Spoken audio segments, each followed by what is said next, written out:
दर्शन कर रहे हैं श्री राम, माँ जानकी और लक्ष्मण भैया। ये तीनों स्वरूप विराजमान है। एक एक करके आप भी दर्शन कर, जो भी श्री निखिलेश्वर भगवान की। कि हमारा मीडिया क्लब यहाँ पर सेक्टर 29 में है। मैं चाहता हूं कि आपके चरण वहां भी पड़े। मुझे पता है कि जिस धरती में आपके चरण पड़ जाते हैं वो धरती अपने आप में पवित्र हो जाती है। तो मुझे लगता है कि आप एक वक्त हमें, थोड़े से वक्त के लिए हमें एक ऐसा वक्त देंगे कि जिससे कि आपके चरण वहां भी पड़े और हमारे तमाम पत्रकार साथी आपके दर्शन कर सकें, आपके चरण रज ले सके। ये सौभाग्य हम लोगों को जरूर मिले।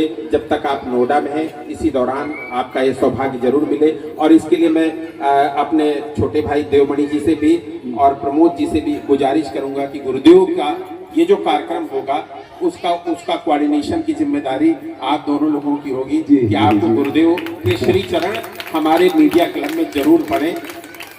और गुरुदेव, ये आपका बहुत बहुत मैं धन्यवाद करूंगा कि आपने अपने मंच में मुझे स्थान दिया, वरना आपकी जैसी काबिलियत, आपकी जैसी योग्यता बहुत कम लोगों के अंदर हमने देखी है। आपने मुझे सम्मान दिया, आपने इज्जत दी, अपने मंच में स्थान दिया, इसके लिए बहुत बहुत आपका आभार व्यक्त करता हूं। जय श्री राम, जय श्री राम।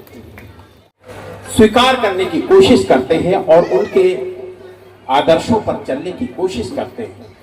राम एक ऐसा कैरेक्टर रहा है जिसने सिखाया कि हमें अपने पिता के प्रति का धर्म होना चाहिए। राम एक ऐसे कैरेक्टर रहे जिन्होंने ये बताया कि हमें अपने परिवार के प्रति कैसा धर्म होना चाहिए। और राम एक ऐसे भी कैरेक्टर रहे हैं जिन्होंने ये भी बताया कि प्रजा के प्रति क्या धर्म होना चाहिए, प्रजा के प्रति कितना कमिटेड होना चाहिए। राम ही वो कर सकते हैं कि अपनी प्रजा की आवाज पर अपनी पत्नी से भी ये कह दें कि मुझे परीक्षा चाहिए। ऐसा राजा शायद अब नहीं देखने को मिले। बहुत सारी उनके जीवन की ऐसी कथाएं हैं जो हम लोगों को पल पल ये बताती है कि हमें अपना जीवन कैसे जीना है, कैसे उनकी मर्यादाओं की रक्षा करनी है, कैसे उनको जो मर्यादा पुरुषोत्तम का दर्जा मिला उनके जो आदर्श है उनको कैसे अपने जीवन में अनुकरित करना है। और राम के आदर्शों को अगर हमने थोड़ा सा भी अपने जीवन में ढाल लिया तो हम अपने परिवार में भी सुखी रहेंगे, समाज में भी सुखी रहेंगे और देश में भी सुखी रहेंगे। और हमारा राष्ट्र भी वैसे ही हो जाएगा जैसे राम राज में राष्ट्र हुआ करता था। ना कोई तकलीफ होती थी, ना कोई परेशानी होती थी।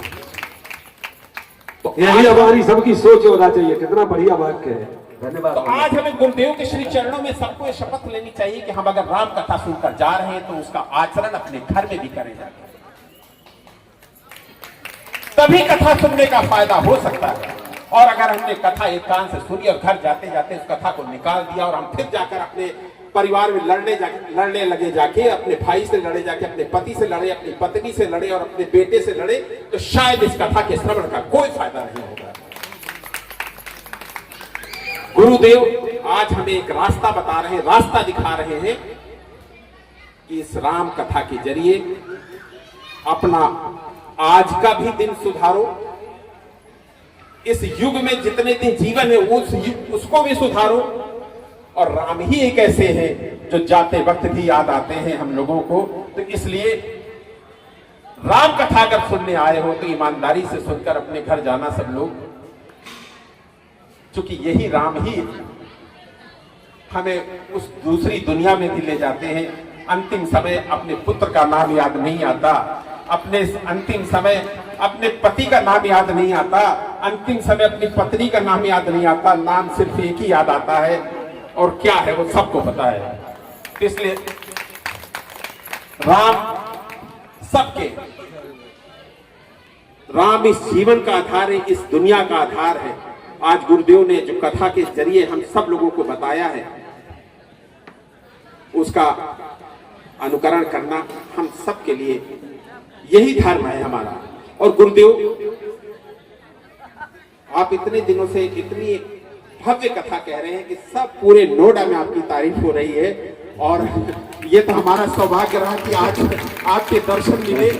पूरे नोएडा में आप चर्चा का विषय बने हुए हैं। आपकी वाणी, आपका ढंग इतना लोगों को पसंद आ रहा है। आप देखिए कि आज नोएडा के कितने बड़े बड़े लोग आपको कर सुनने के लिए यहाँ पर आए और वो जैसा नाचीज व्यक्ति भी आपके श्री चरणों क्या में बात है, पहुंचा। यही महापुरुषों की पहचान है। और गुरुदेव आज आपकी कृपा हमको भी मिले, हमारे साथियों को सब मिले, हमारे साथ हमारे तमाम पत्रकार साथी लोग हैं उनको भी आपकी कृपा मिले। और श्री राम की कृपा तभी मिलती है जब गुरुदेव की कृपा होती। कहते हैं ना, गुरु गोविंद दो खड़े काहे लागू पाए, बलिहारी गुरु आपने गोविंद दियो बताए।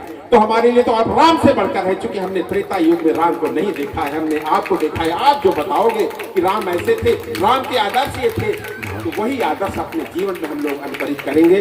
गुरुदेव आपके चरणों में शत शत प्रणाम। बहुत बहुत आप हम लोगों को बहुत ऐसा ही बहुत रास्ता, बहुत अच्छे विचार। आप हमें ऐसा ही रास्ता दिखाते रहिए और हम लोग अपने जीवन में, अपने इस मृत्यु लोक में अपने जीवन को साकार कर सके, ऐसी प्रेरणा देते रहिए। बहुत बहुत आपका धन्यवाद कि आपने अपने मंच पर मुझे बोलने का स्थान दिया, क्योंकि लोग हमें नहीं सुनना चाहते, आपको सुनना चाहते हैं गुरुदेव। तो इसलिए ये आपने हमें मंच दिया, इसके लिए भी आपके चरणों में शत शत प्रणाम गुरुदेव। आशीर्वाद।